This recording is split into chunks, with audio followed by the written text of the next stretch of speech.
Now, let's begin. Answer the questions as you listen. You will not hear the recording a second time. Listen carefully to the conversation and answer questions 1 to 5. Hi, Bill. This is my friend Charlotte. She's doing first-year science too. Pleased to meet you, Charlotte. Annetta told me you want some part-time work. Now, I just have to complete your details on the computer. What's your surname? Johnston. With an E? Yes. Johnstone.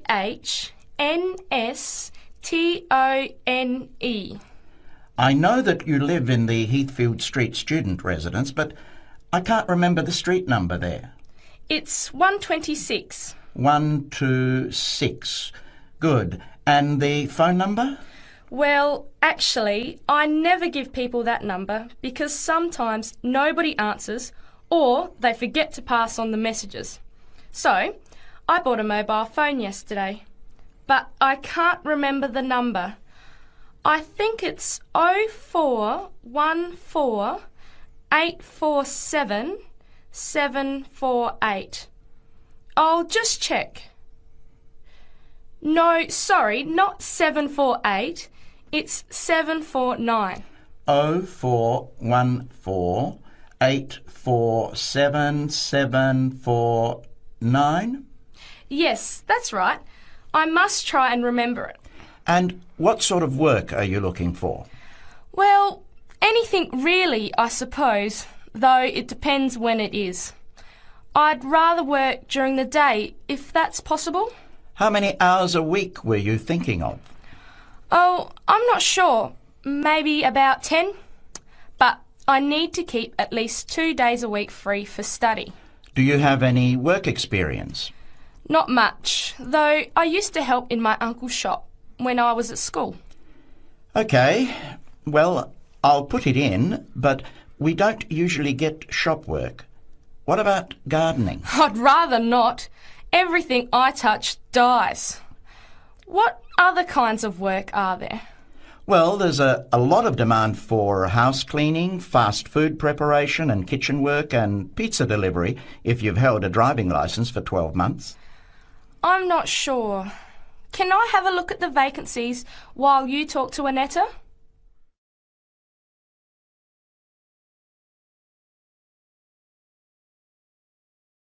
Now listen and answer questions 6 to 10.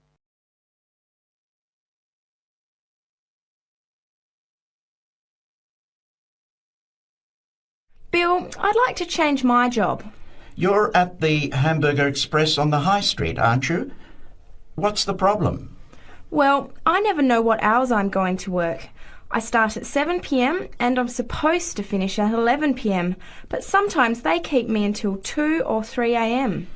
Yes, that is a bit late if you have to make a 9 a.m. lecture the next day. And the other thing is the pay. They're supposed to pay me on Thursdays, but they never pay me on the correct day, often not until Friday or Saturday. A few weeks ago, I had to wait until Sunday. They said their son was sick, so they couldn't get to the bank, but they're always making excuses. Yes, that doesn't sound too good. Would you be interested in pizza delivery? You need to have a driving licence. Yes, I've got a licence, but I think I'd like to change from working in the evening. Are there any day jobs available? Well, as I told Charlotte, there are several cleaning and gardening vacancies. And this childcare job that just came in this morning. Do you like children? Yes, I do, actually. What's the job? Let's have a look. Collect the boy aged 4 from kindergarten at 3 p.m. Pick up the other 2 girls who are aged 6 and 9 from the primary school at 3:15. You take them home and look after them. The parents will be home by 7. That sounds quite good. What about the pay? It's the same as you're earning now, 4 hours a day, Monday to Friday, so 20 hours a week. You need to contact Mrs. Alicia Thompson. Her phone number is 91045629 and she lives in Springfield. I've never been to Springfield. I hope I don't get lost. Don't worry. It sounds quite straightforward. let's have a look at the street directory. The Thompsons live here in Tulip Street, number 252. So you catch the 631 bus, get off here next to the post office in Daisy Terrace. Walk past the post office to the corner, and on the opposite corner is the kindergarten. Then walk down Daffodil Place and cross over to the primary school. Then keep going down Daffodil Place to the corner and turn right into Tulip Street.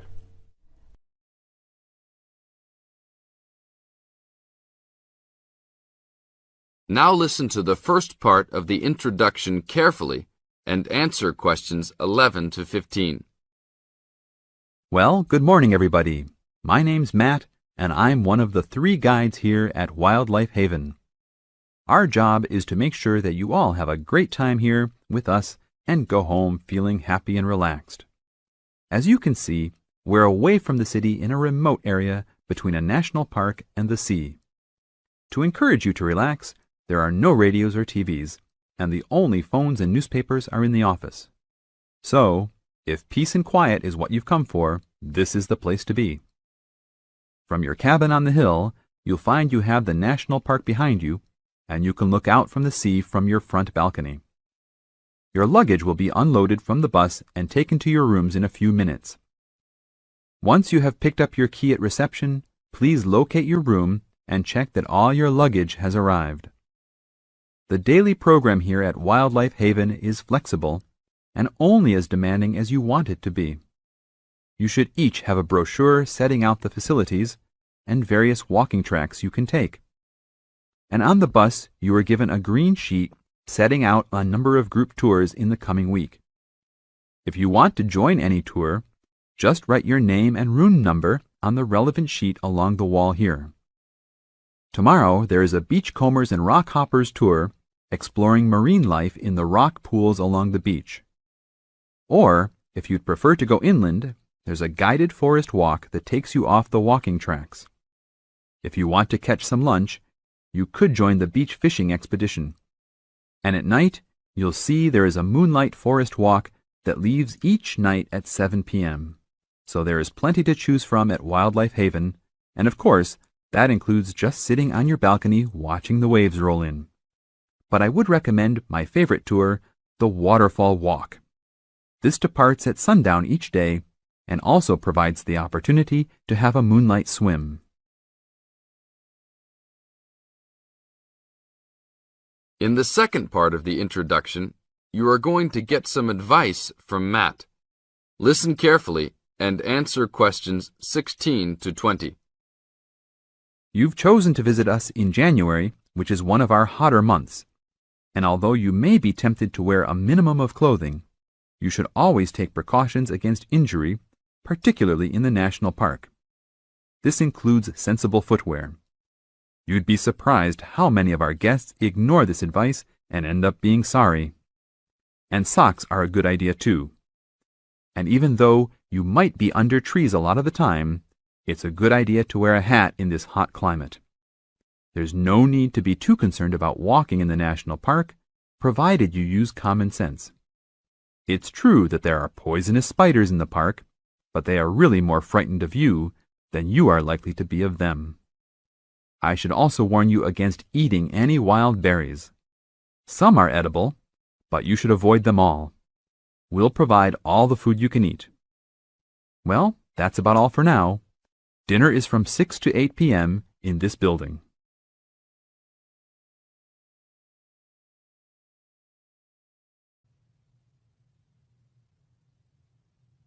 Now listen carefully and answer questions 21 to 25. Hello, Simon. Come in. Take a seat. Now, I wanted to talk to you about your assignment. Yes, the one on the scientific method. That's right. I just wanted to see how you were getting on. Well, I think it's fine. I mean, I haven't done a huge amount of work on it because I've been working on other things. But what I've read so far seems fine. How many of the references that I gave you have you managed to get hold of? Not too many, I'm afraid. It seems that everyone else is working on the same things at the same time. And every time I look, the books are checked out from the library. Right. Well, I think that we can go over the main ground together now. That way, even if you don't manage to go through all the references in detail, you'll still have an overview. What has helped you most so far? I've managed to have a look at 3 of them. I thought that Johnson made some good points, but it was hard to follow the line of her argument. Bradman was simple and straightforward, and I felt as if I got a lot out of that. I wish I could say the same for Whittaker. To be honest, I didn't get very far with that. Okay, that's more or less what I'd expect. So tell me, what have you learned so far about the role of the Egyptians and the Babylonians? Yes. Well, there's evidence that the basic components of the scientific method, examination, diagnosis, treatment, and prognosis, were being used in the early 1600s BC, especially in the treatment of certain illness. Good. Yes, that's right. And the point, of course, is that that represented a considerable advance over relatively simple, non-empirical approaches, which usually attributed anything unknown to the actions of the gods, etc. Of course, the Egyptians and Babylonians did this as well, but what we see emerging here is a willingness to base opinion on systematic study of the real world, which is at the root of the scientific method. I see. Right, yes. And then that reappears later. Yes, although don't get carried away with the idea that it was a simple process of development. By the time we get to ancient Greece, let's take the period towards the middle of the 5th century BC, the rules governing the scientific method were practiced on a widespread scale, but there were still many people who believed that real truth could only be acquired by pure rational thought. Plato, of course, had a great influence on the development of the scientific method during this period. Through his academy. That's right. But then, as we know, a great deal of understanding of the scientific method disappeared as the old world order collapsed. It wasn't until the Middle Ages, sometime before the 11th century, that several versions of the scientific method emerged from the medieval Muslim world, all of which stressed the importance of experimentation in science. Right. I think I've got the historical timeline.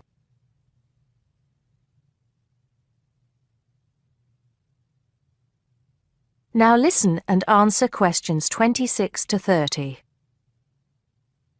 The other thing I'm struggling with slightly is actually pinning down precisely what we mean by the scientific method. I wonder if you could give me some pointers on that. Sure. Well, it's best to think of the scientific method as a series of steps in a process which allows us to find answers to questions about the world around us. So the first step is to identify the problem. What is it that you want to know or explain? And then I think the next step is designing an experiment. But you can't design an experiment unless you know what you want your experiment to tell you. Oh, yes. You need to form a hypothesis to be tested before you design the experiment. So there's a very clear relationship between hypothesis and experiment. Having designed the experiment, then of course you go on to carry out the experiment. The particular procedure you follow, the protocol, will differ from experiment to experiment, but the underlying principle is the same. You analyze the data from the experiment in order to confirm or disprove your hypothesis. Assuming the experiment is accurate. Oh yes. If there's anything unusual about the data, or if the results are at all surprising, then you need to ask yourself whether the experiment could be flawed and whether the data could be unreliable. If the answer is yes, then it may be necessary to modify the experiment and go through the process again. So once you have reliable, valid results, Then the final step is to communicate them. The wider scientific community needs to know about the results, and publication in journals is the accepted way. Okay, I think I've got the basics. It's going to get more complicated as we begin to look at some people who have criticised the scientific method. So you need to make sure that you understand things up to this point. Let me know if you have any further problems with it.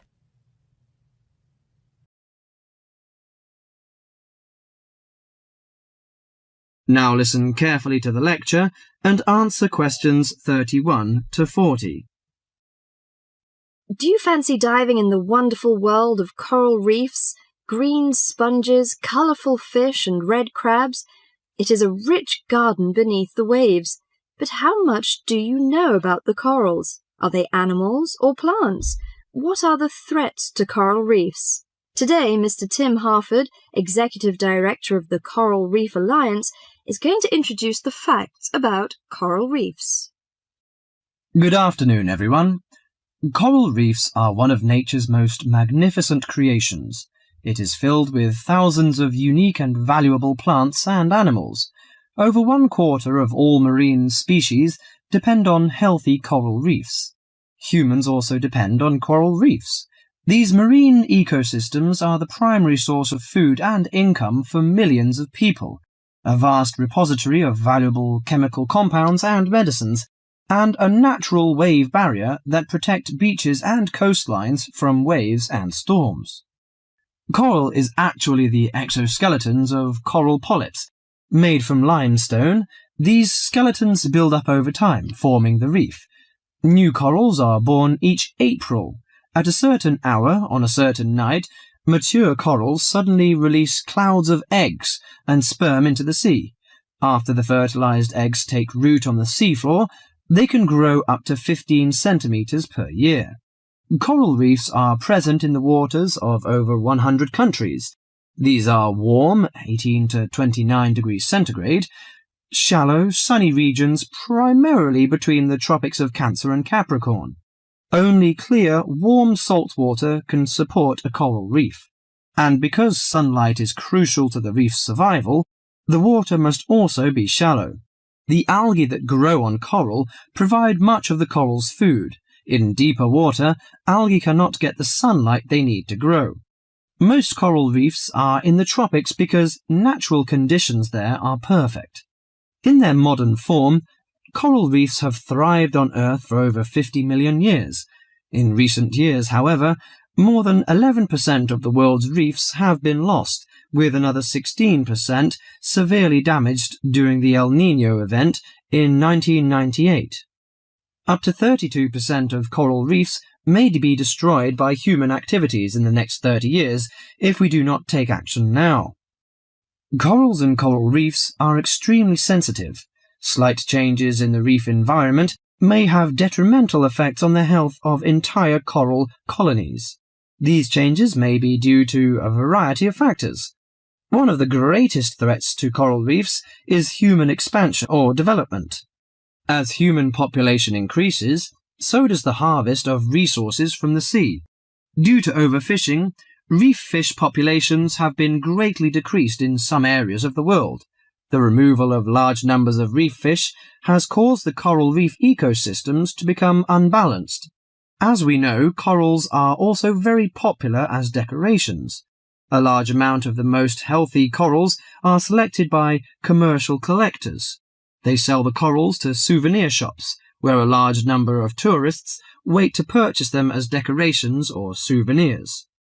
Coral reefs also receive much damage from both commercial and private vessels. The leakage of fuels into the water and the occurrence of spills by large tankers are extremely damaging to local corals.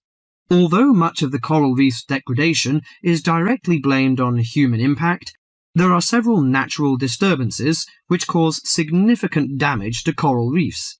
The most recognized of these events are hurricanes or typhoons, which bring powerful waves to the tropics. These storm waves cause large corals to break apart and scatter fragments about the reefs. Home to a diverse community of creatures, Coral reefs are underwater treasure chests of colour and activity. Predators and prey swim and crawl among the coral in nature's never-ending dance of life and death. This lively, fascinating world beneath the waves is just waiting to be explored.